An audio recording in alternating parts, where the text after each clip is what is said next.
আলহামদুলিল্লাহ আলহামদুলিল্লাহ।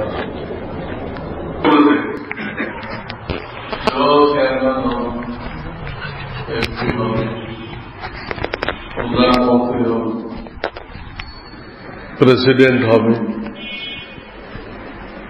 তাহলে প্রতিযোগিতার ময়দান কয়টা বর্তমান বিশ্বে? হ্যাঁ, আপনার দেখা মতে প্রতিযোগিতার ময়দান কয়টা? একটা। সবাই এক লাইনে ছুটছে, ওর মধ্যে কামিয়াবি। তারা মনে করতেছে এর মধ্যে কি কামিয়াবি। তাদের স্লোগানও তাই, যে অর্ধেক জনগোষ্ঠীকে দূরে রেখে দেশের উন্নতি করা সম্ভব না। অর্ধেক জনগোষ্ঠীকে দূরে রেখে দেশের উন্নতি করা যাবে না। ওদেরকেও টাইনে রাস্তায় নামাইতে হবে, ঘরে বয়ে থাকবে কেন?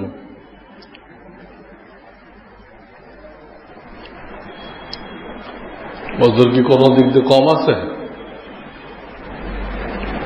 ঘরে বসে থাকবে কেন? ওরাও রাস্তায় আসুক, আমাদের সাথে সব কাজ পাল্লা দিয়ে করুক।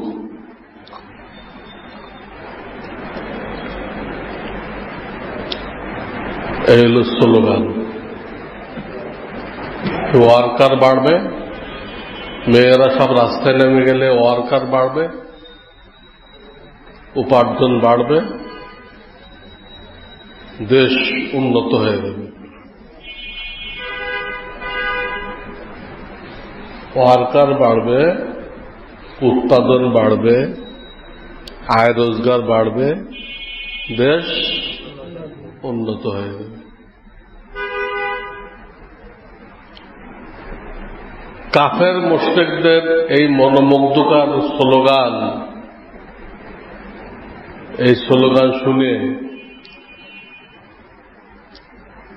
আমরাও বিশ্বাস করে নিছি। এর মধ্যে কত বড় শুভঙ্করের ফাঁকি আছে, কত বড় ধোঁকাবাজি, এটা আমরা চিন্তা করিনি। টোটাল ধোঁকাবাজি।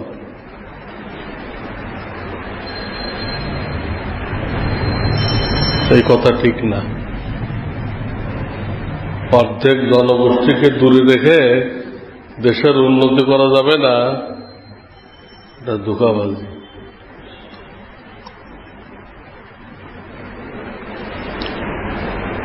পুরুষ আর মহিলা এর গঠন কি একরকম না দুই রকম? শারীরিক গঠন দুই রকম, সব কিছু দেখতে তো মানুষ, কিন্তু ভিতরের পার্টস তো দুই রকম। মগজটা আমাদেরটা 60 গ্রাম, ওদেরটা 40 গ্রাম। এই জন্য সিরিয়াস অপারেশন যেগুলো কয়েক ঘন্টা লাগে, এই টাইপের অপারেশন কোন মহিলারা করে না। ছোটখাটো কিছু করে, ওটা তারা হজম করতে পারে না, কঠিন কাজ।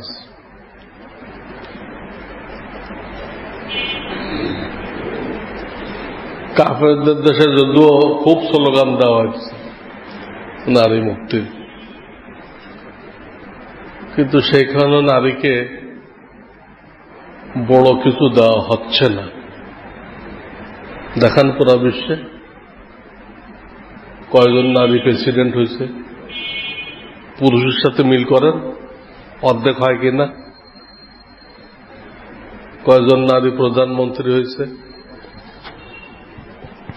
কয়জন নারী সেনা প্রধান হয়েছে?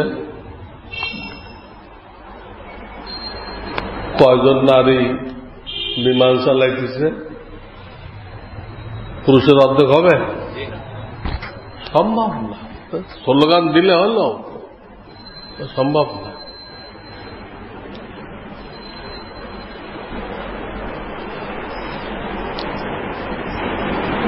প্রশ্ন হলো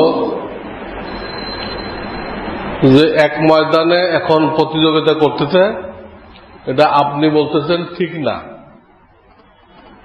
তাহলে ঠিক কোনটা? আপনাদের প্রশ্ন হবে। আমি বলবো নারী পুরুষকে সৃষ্টি করছেন কে? আল্লাহ রাব্বুল আলামিন। তো আল্লাহকে জিজ্ঞাসা করেন, আল্লাহ আপনি পুরুষকে কি কাজের জন্য সৃষ্টি করছেন, মহিলাদেরকে কি কাজের জন্য সৃষ্টি করছেন? আল্লাহকে জিজ্ঞেস করেন। আল্লাহ তো কোরআনে সব বলে রাখছে, আলেমরা ব্যাখ্যা দিচ্ছে। আলেমদেরকে জিজ্ঞেস করেন, ওটাই আল্লাহকে জিজ্ঞাসা করা। আল্লাহ কাকে কি জন্য বানাইছেন? এদের আমি আয়াত পড়ছি, ইয়া আইয়ুহান নাস ইন্না খালাকনাকুম মিন যাকারিন ওয়া উনসা। হে লোক সকল, আমি তোমাদেরকে একজন পুরুষ একজন মহিলা থেকে সৃষ্টি করেছি। আদম হাওয়া, মানব থেকে না। তো বেঈমানি কথা। ডারউইনের বিবর্তনবাদ সম্পূর্ণ বেঈমানি,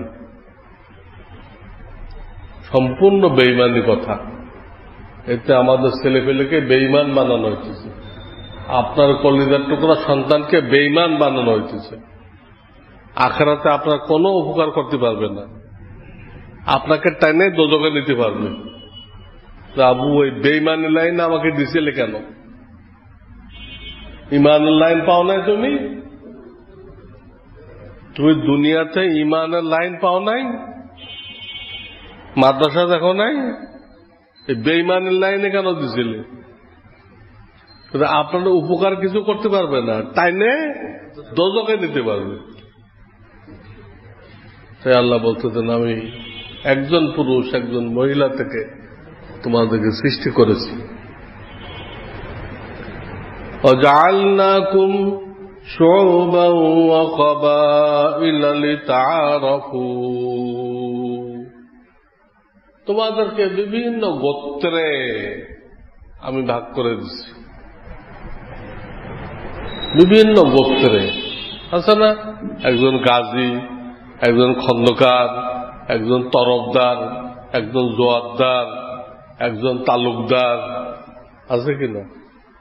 বিভিন্ন গোত্রে ভাগ করে দিচ্ছে।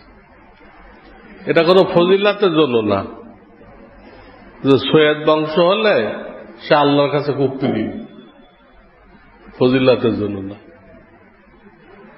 বংশের কোনো দাম নেই আল্লাহর কাছে, স্পষ্ট হাদিস আছে, মান বাত্তা বিহি আমালুহু লাম ইউসরি' বিহি নাসাবুহু। যার আমল তাকে পিছিয়ে করে দিল, উল্টা আমল, গলত আমল, তার সৈয়দ বংশ তাকে আগে নিতে পারবে না।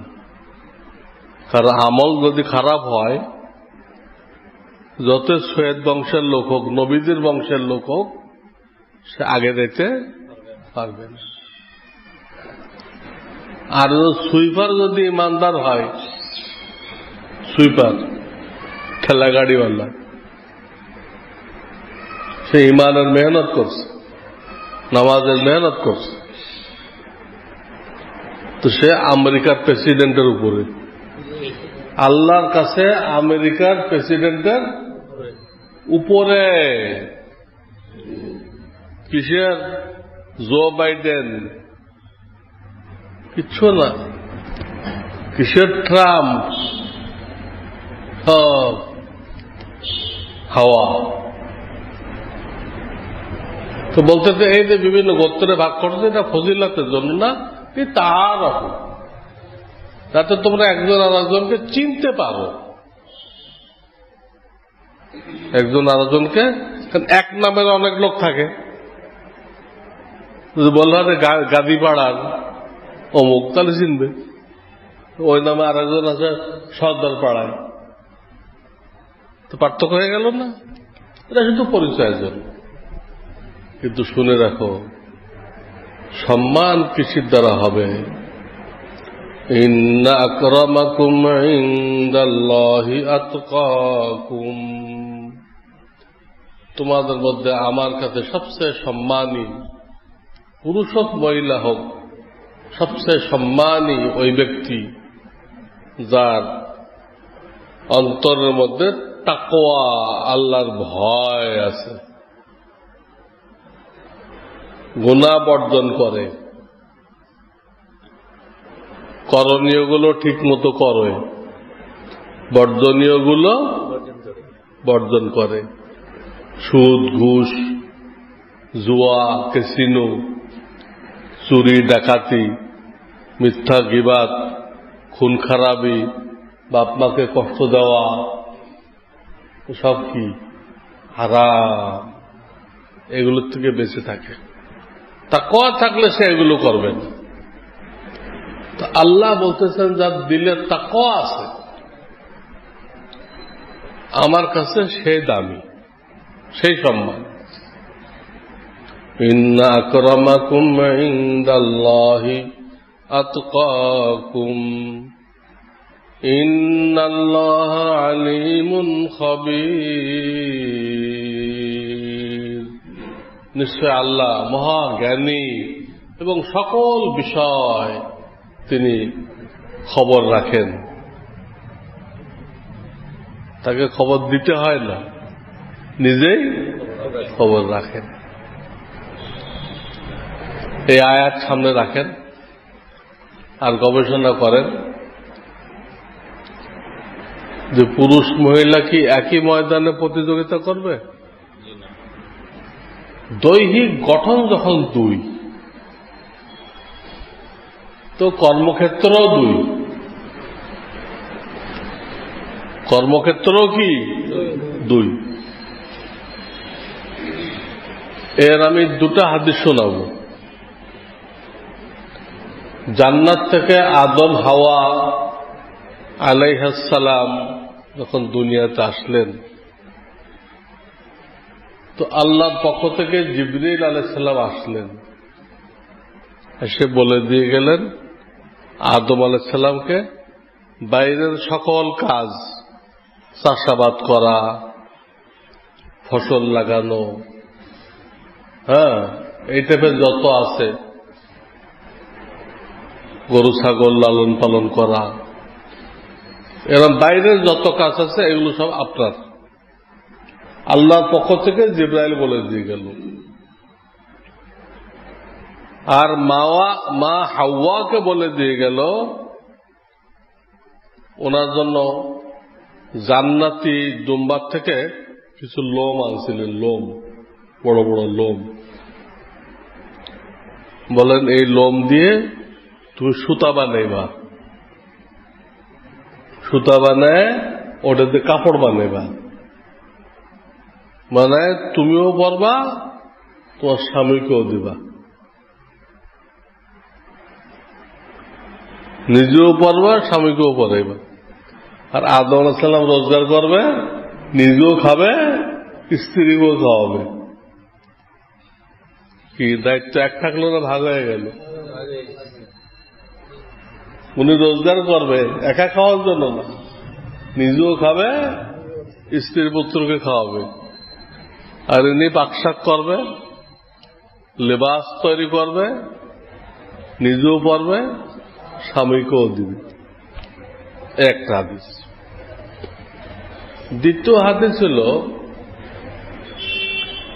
হযরত ফাতেমাতুজ জাহরা রাদিয়াল্লাহু তাআলা আনহা, ওনাকে যখন আল্লাহর নবী বিবাহ দিলেন,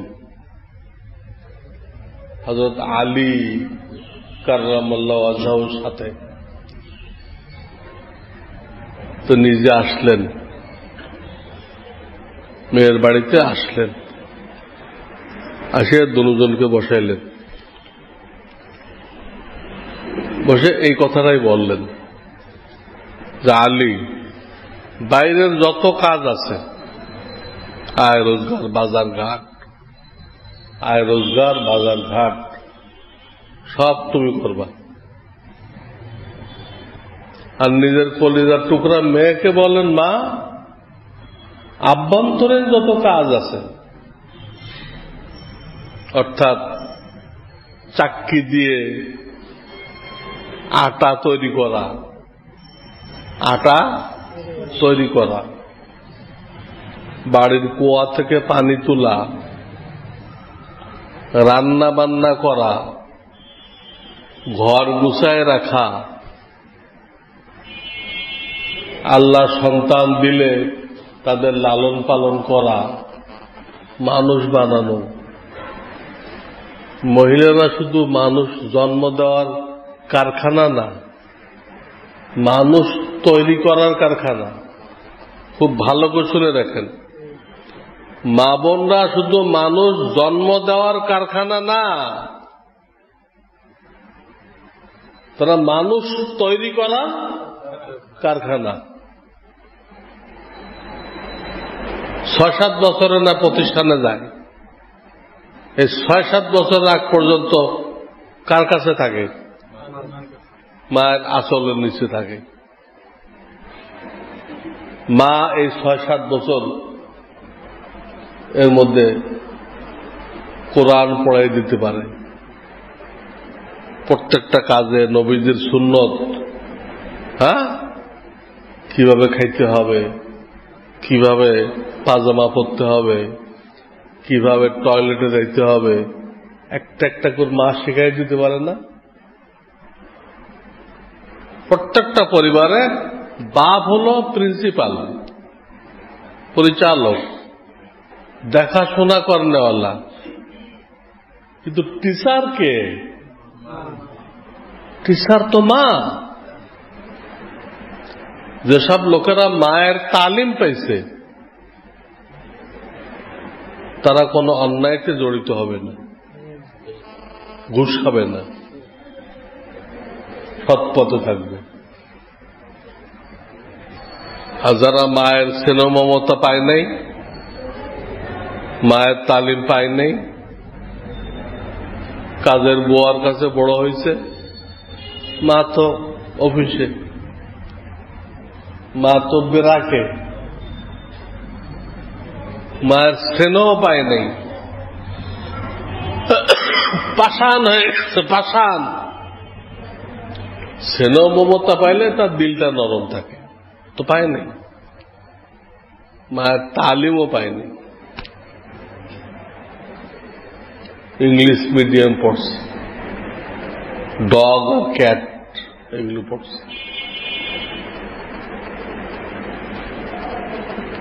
এই টাইপের লোকেরা যে অফিসার হয়, তো আপনি ঘুষ দেওয়া ছাড়া কোনোভাবে তার থেকে কাজ উদ্ধার করতে পারবেন না। মাসকে মাস ঘোরাবেন, আপনার কত জুতা যে ক্ষয় হবে, এই হয় নাই, সে হয় নাই, ফাইল পাওয়া যায় নেই, আপনাকে ঘোরাবে। শেষ পর্যন্ত আপনি বুঝতে বাধ্য হবেন আসলে এইগুলো কিছু না, স্পিড মানি লাগবে। যা উনি কইতেছে এক একদিন এক একটা ফাইল পাওয়া যায় নাই, ফাইল অমুকের কাছে, এগুলো কিচ্ছু না। আসল কথা কি? স্পিড মানি লাগবে। যেটা কোন এক সময়ের মন্ত্রী বলছিল, যে এটাকে অবৈধ বলা যায় না, ঘুষটাকে অবৈধ বলা যায় না, এটা স্পিড মানি, এটা দিলে কাজের স্পিড বাড়ে। কোন দেশের মন্ত্রী যদি এই ভাষণ দেয়, সেই দেশে বাস করার থেকে কবরে দেওয়া ভালো। এই টাইপের মূর্খ অথর্ব এরা যদি কোন দেশের মন্ত্রী হয়, হ্যাঁ, তো হবুচন্দর গবুচন্দ্রের দেশের অবস্থা হবে না? তেলের দাম যা, ঘির দাম তা। এই দেখে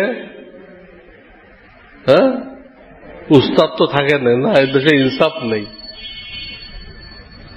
সাগরে রয়ে গেছিল, ঘি এত সস্তা, এই দেশে থাকা দরকার।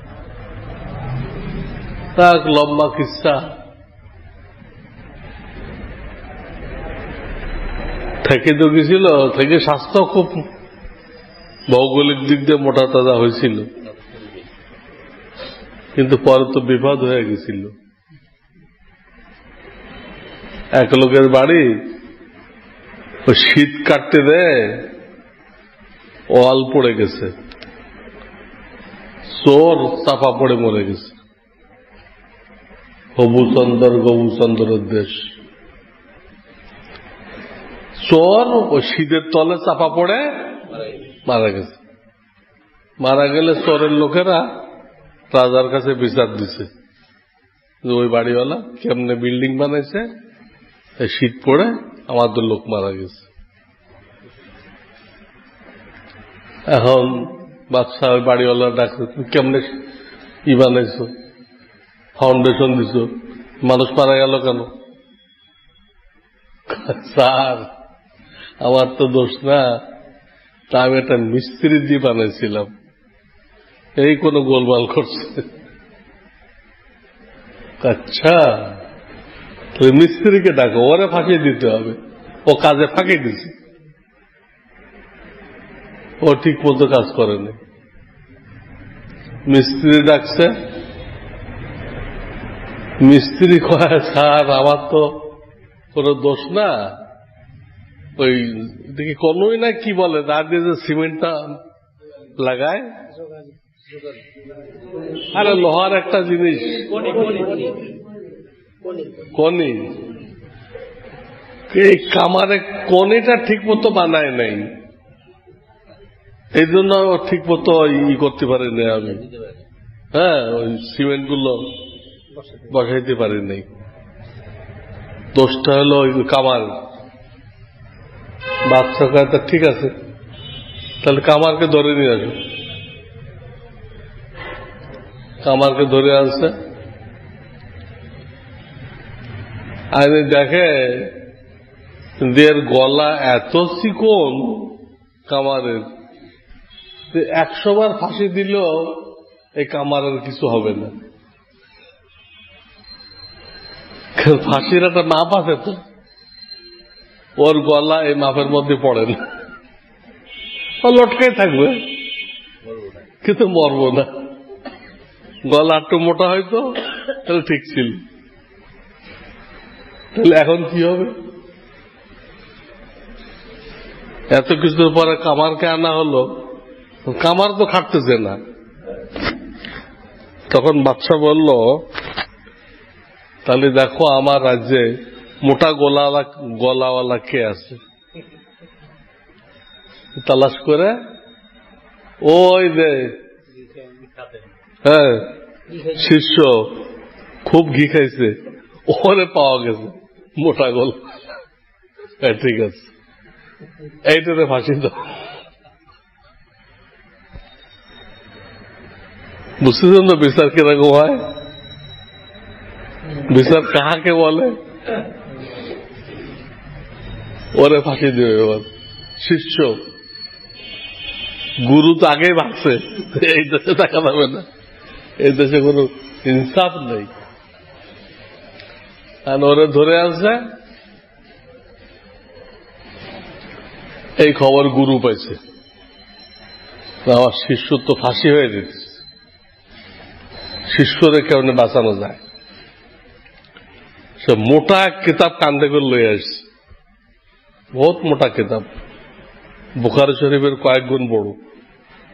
এই কিতাব কান্দে করে লয়ে আসছে, কি কিতাব আল্লাহ জানে। একজন বলে ইটমান নাকি কিতাবের নাম, ইট দিয়ে বানাইছে তো, তাই ওই কিতাবের নাম ইটমান। এই কিতাব কান্দে করলে এসে আইনে বাদশাকে থামাই দিয়ে, বাদশা থামেন থামেন, আমার কথা শুনে। বলে কি ঘটনা? পরে ওই কিতাব খুলে সে পড়তে আরম্ভ করলো।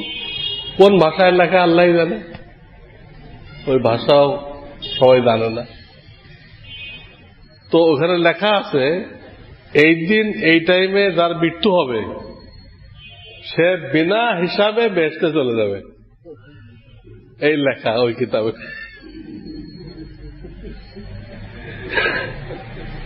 এইটা পড়ে সে বলল, স্যার এই সুযোগটা আমাকে দেন,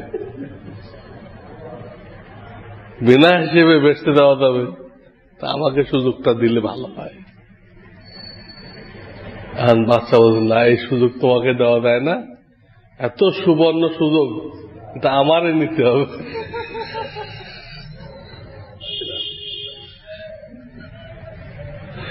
বিচার কাহাকে বলে? স্পিড মানি। স্পিড মানি আর এই হুবুচন্দর গোবুচন্দর কি পার্থক্য? তো বলতেছে আল্লাহকে জিজ্ঞেস করেন, আল্লাহ কাকে কি জন্য সৃষ্টি করছেন। একটা দলিল দিলাম মা হাওয়াকে দিয়ে, একটা দলিল দিলাম আলিয়ার ফাতেমাকে দিয়ে, পরিষ্কার। বাড়ির আভ্যন্তরীণ যত দায় দায়িত্ব আছে এটা মহিলাদের দায়িত্ব। সে যদি অনও পাস না হয়, অনও পড়ে নেই, এইগুলো সুন্দর করতে পারে, নামাজ রোজাও করে, স্বামীর খেদমতো করে, শ্বশুর শাশুড়ির খেদমতো করে, সন্তানদের লালন পালন করে, ঘর গুছায় রাখে, স্বামীর কাপড় চোপড় রেডি করে রাখে, এ শিক্ষিত। অন পড়ে নাই, কিন্তু এই মহিলা অন পড়ে নাই, কিন্তু তার ময়দানের কাজগুলো আছে, সে কাজগুলো সে সুন্দরভাবে করে যাচ্ছে। অন পড়ে নাই, এরপরও তাকে শরিয়াতে শিক্ষিত বলা হবে। তার ময়দানে সে কামিয়াব, তার ময়দানে। আর একটা মেয়ে এম কম বি কম, যত কম কম আপনি বলতে পারেন, আমি তো দুইটা কইলাম, সব কম কম পড়ে, কিন্তু পাক করতে দেন, কেউ তো খেতে পারবেন না, ও নিজেও খেতে পারবেন না, ওরা পাক করতে দেন, পাক করতে জানেন না, ওরে ঘরের যে কোনো কাজে দিবেন, পারেন না। সন্তান নীতি কইবেন, কয় না, সন্তান নীতি গেলে আমার জব করতে অসুবিধা হবে, জব করতে। আরে তোমার জব করতে কইছে কি? আল্লাহ কইছে? আল্লাহ তো স্বামীরে কইছে প্রত্যেক মাসে তোমার স্ত্রীকে হাত খরচ দাও। মাওলানা আশরাফ আলী থানভী লিখছেন, প্রত্যেক পুরুষের দায়িত্ব প্রত্যেক মাসে স্ত্রীকে তৌফিক অনুযায়ী হাত খরচ দেওয়া। 1000 পারেন, 2000 পারেন, 5000 পারেন, হাত খরচ দিবেন। তাকে জব করতে বলে নাই, কারণ মহিলাদের টাকা আসলে তারা হজম করতে পারে না। টাকাটা গরমি আছে না, টাকা তো মানুষের শরীরকে গরম করে দেয়, ওই গরমটা সহ্য করতে পারে না। তখন আপনার সাথে কি ব্যবহার করবে? আপনার থাপ্পড় মারবে না তালাক দিবে, না ঘুষি মারবে, কি করবে? কিচ্ছু ঠিক করতে পারে না। এই জন্য এদেরকে আয় রোজগার করতে বলে নাই আল্লাহ। ওই দায়িত্বটা কাকে দিছে? পুরুষকে দায়িত্ব দিছে। সে একদম রাজরানী হয়ে ঘরের মধ্যে থাকবে, তার স্বামী তার সেবা করবে, তার বাপ সেবা করবে, কাপড় চোপড় দিবে, তার ছেলে মেয়েরা তার সেবা করবে, সবার সেবা পাইতেছে, হাত খরচ পাইতেছে, রাজধানী হয়ে আছে, সে ইজ্জতের সাথে আছে। ইসলাম আসার আগে তারা বাজারের পণ্য ছিল, বাজারে বিক্রি হইতো। স্বামী মরে গেলে স্বামীর মালের সাথে তার বিবিও বন্টন হয়ে যেত। ইসলাম আসে তাদেরকে মর্যাদা দিল, বিশাল মর্যাদা দিল। এই দিক দিয়ে স্বামীর হক, এই দিক দিয়ে বিবির হক, দুজনকে অধিকার নিশ্চিত করল এবং তাদের অধিকার আদায় করার জন্য তাদের নামে একটা সূরা নাযিল করল, সূরাতুন নিসা। পুরুষের নামে কোন সূরা নাযিল করে নেই, সূরাতুর রিজাল নেই, কোন সূরাতুন নিসা। বিরাট ইজ্জতের আসনে বসাই দিল এবং সন্তানদেরকে আল্লাহ বলে দিলেন যে তোমার বাপের যে হক তার থেকে 3 গুণ বেশি তোমার মায়ের হক। সন্তানের যে হক, তোমার বাপের যে হক তার থেকে 3 গুণ বেশি মায়ের হক। সন্তানকে বলে দেওয়া হল, হামালাতুহু কুরহা ওয়াযাআতুহু কুরহা ওয়া হামলুহু ওয়া ফিসালুহু 30 শাহরা। কোরআনের আয়াত 26 বার। এখানে 3টা কথা বলা হয়েছে। তোমার মা 9-10 মাস তোমাকে পেটে রাখছে, আপনার কান্দে 1 কেজি দেই না, আপনি কতক্ষণ রাখতে পারবেন? 1 কেজি। আর এই মা 10 মাস রাখছে,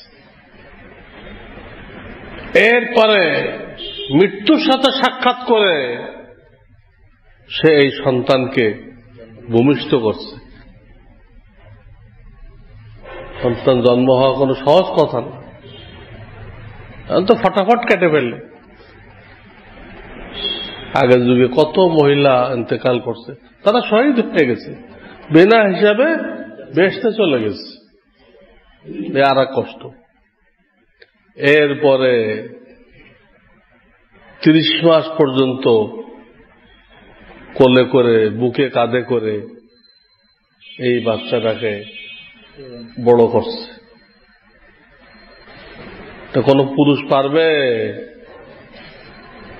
ছোটকালে বারবার পেশাব করে, বারবার পায়খানা করে, তো পুরুষ সহ্য করতে পারবে না।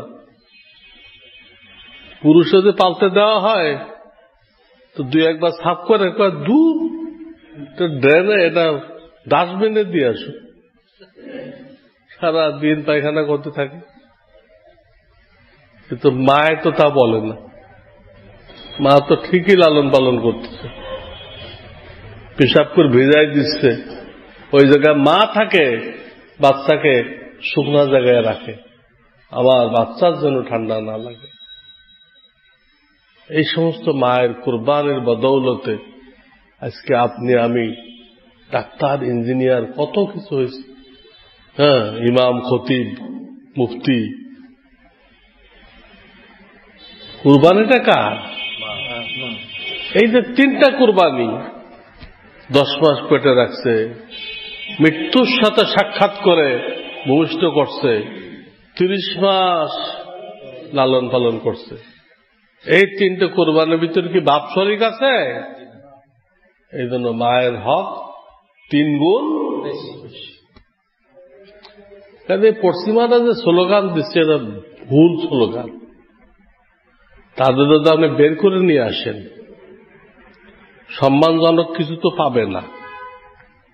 ওই ইট ভাঙবে, মানুষের বিল্ডিং তৈরি করবে, রাস্তা বানাবে, হ্যাঁ, এই সমস্ত অসম্মানজনক কাজ করবে।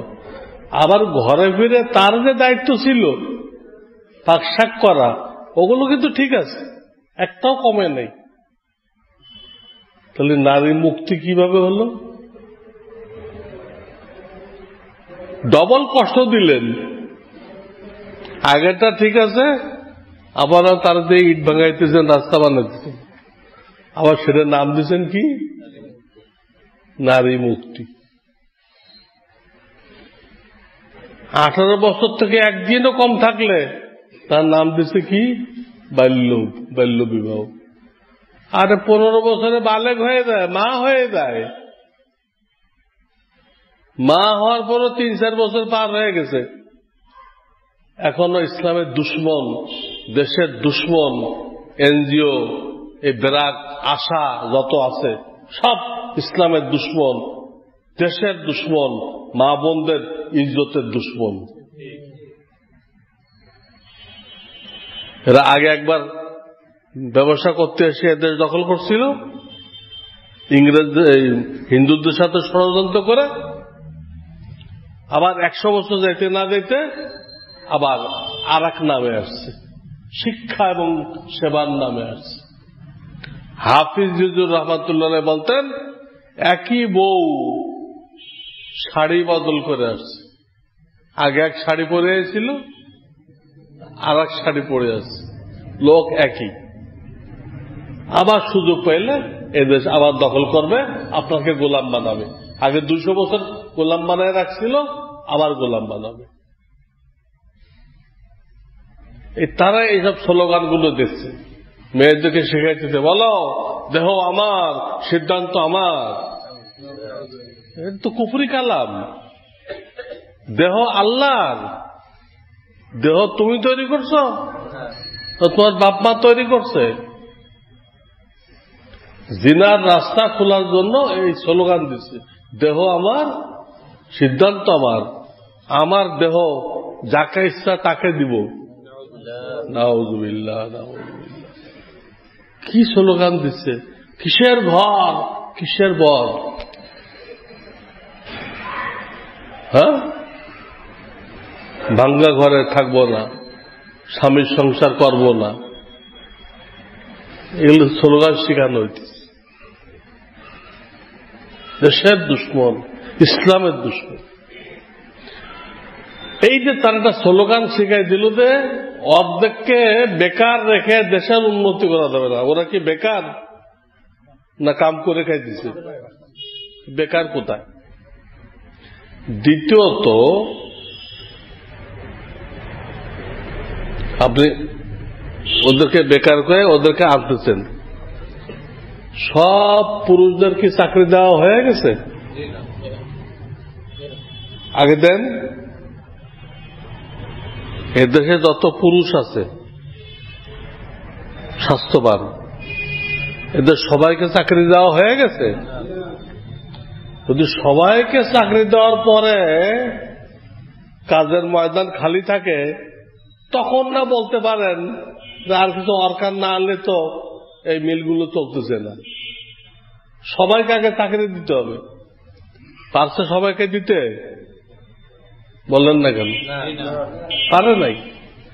কোন একটা জায়গায় যেটা কেরানি পদ যদি খালি হয়, কেরানি, তো সেখানে 5-10 হাজার শিক্ষিত গ্রাজুয়েট, মাস্টার্স, অনার্স ওই কেরানিগিরি করার জন্য জমা হয়ে যায়।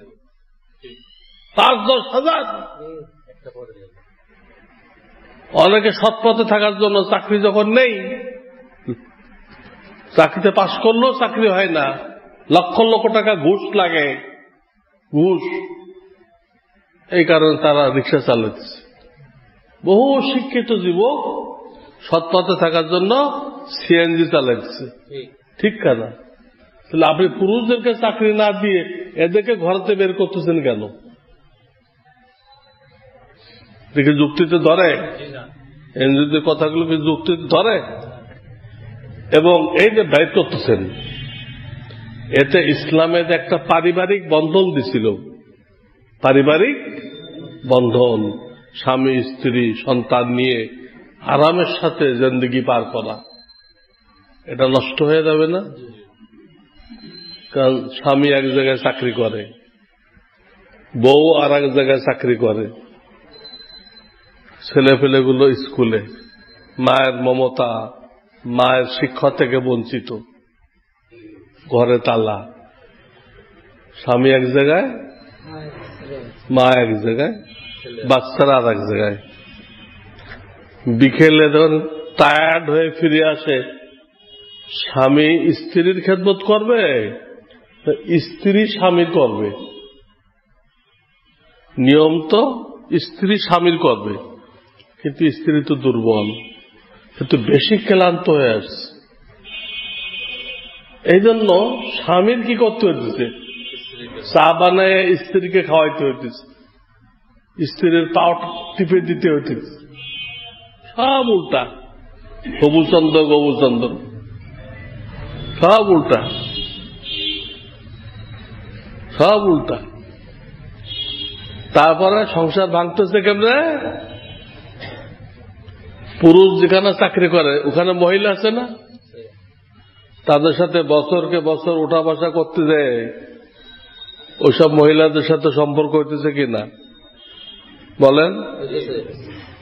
আমার কথা ভুল হলে ধরতে হবে, ভুল বলি। আপনার বউ আর একখানা চাকরি করে, ওখানে পুরুষ আছে কিনা? সেই পুরুষদের সাথে ওঠা বসা করতে করতে ওই বেটাদের সাথে আপনার বউ সম্পর্ক হইতেছে কিনা? এই যে আপনার সম্পর্ক হলো অন্য মহিলাদের সাথে, আপনার বিবির সম্পর্ক হলো অন্য বেটাদের সাথে। এখন কি আপনাদের সংসার সুখের হবে? আপনি স্ত্রীর জন্য কুরবান, স্ত্রী আপনার জন্য কুরবান, তাহলে শান্তি হবে। এখানে তো তা নেই। স্বামীর দিলের মধ্যে কতগুলো মহিলা, মহিলার দিলের মধ্যে কতগুলো বেটা, একজন আরেকজনকে ডাউট করবে, সন্দেহ করবে, করবে কিনা? শেষ পর্যন্ত ঝগড়া লাগবে, তালাক পড়ে যাবে, সংসার ভাঙবে, ভাঙবে না? নাও ভাঙে, যেহেতু ছেলে পেলেগুলো তালিম পায় নাই, মায়া মমতা পায় নাই, হেরঞ্চি হয়ে গেছে। বাপ মা যে পয়সা জমা করলো কার জন্য? মেইনলি তো ছেলে মেয়ে, মেইনলি কে? ছেলে মেয়ে। কিন্তু বাপ মার অভাবে হেরঞ্চি হয়ে গেছে, হেরোইনের টাকা চাবে বাপের কাছে, মার কাছে টাকা চাবে, হেরোইন খাবো, টাকা দেন।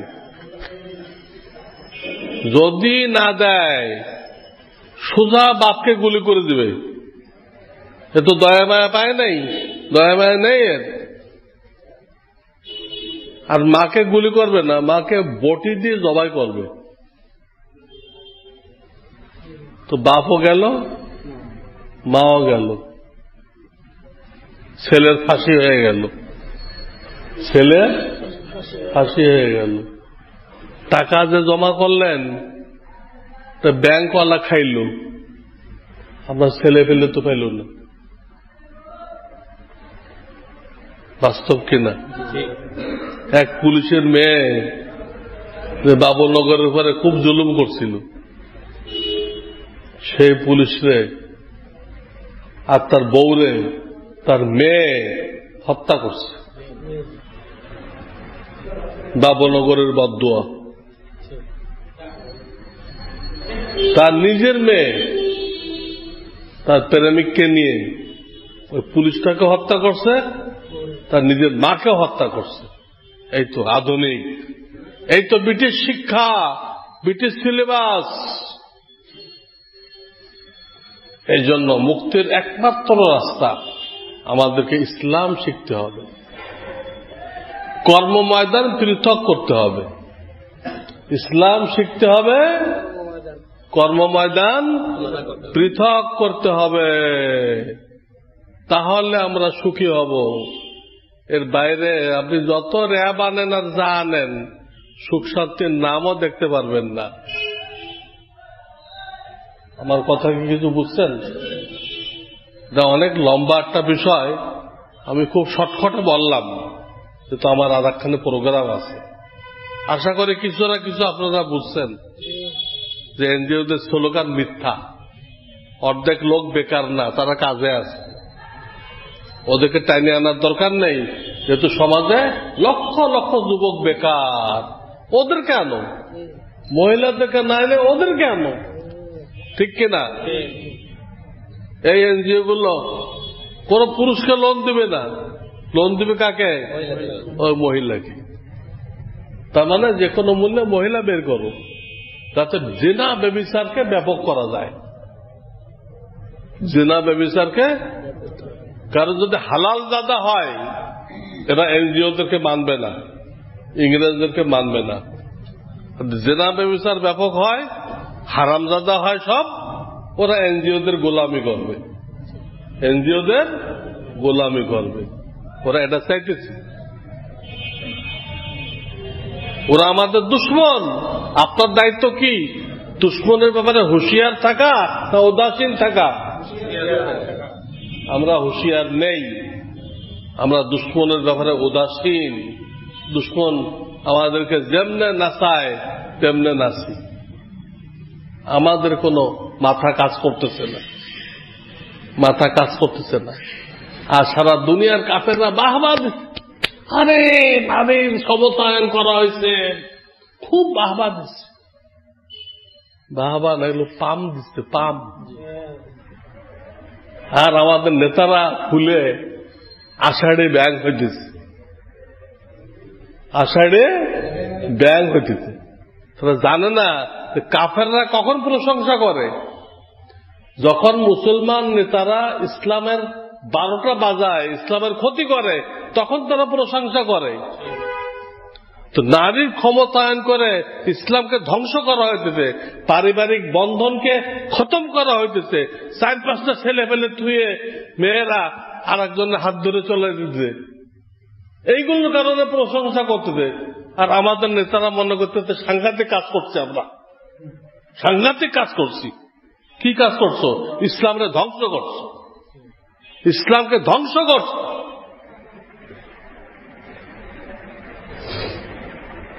মানে এত পুলিশ, এত র্যাব থাকতে এত ধর্ষণ, এত চুরি ডাকাতি, এত জবরদখল কিভাবে হয়? কিভাবে হয়? এই র্যাবেরা কি ঘাস কাটে? পুলিশরা ঘাস কাটে? নাউযুবিল্লাহি মিন যালিক। এজন্য ভাই আমি আর কথা বাড়াবো না, আমার কথা এতটুক, ইসলামী তালিম নিতে হবে।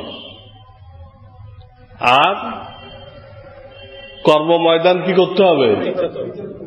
এই দুটো কাজ যদি আপনি, তো পুরো সমাজ তো আমাদের হাতে না, আমরা নিজেরা যতটুকু পারি আমরা করি, অন্তত আমরা শান্তিতে থাকব। আল্লাহ আমাদের উপরে রহমত নাযিল করবেন। ওয়া আখিরু দাওয়ানা আনিল হামদুলিল্লাহি রাব্বিল আলামিন। সুবহানাল্লাহি ওয়া বিহামদিহি, সুবহানাল্লাহ। সাল্লি আলা সাইয়্যিদিনা ربنا لا تزغ قلوبنا بعد إذ هديتنا وهب لنا من لدنك رحمة يا حي يا قيوم برحمتك نستغيث اصلح لنا شأننا كله ولا تكلنا إلى أنفسنا. سبحان ربك رب العزة عما يصفون وسلام على المرسلين الحمد لله رب العالمين.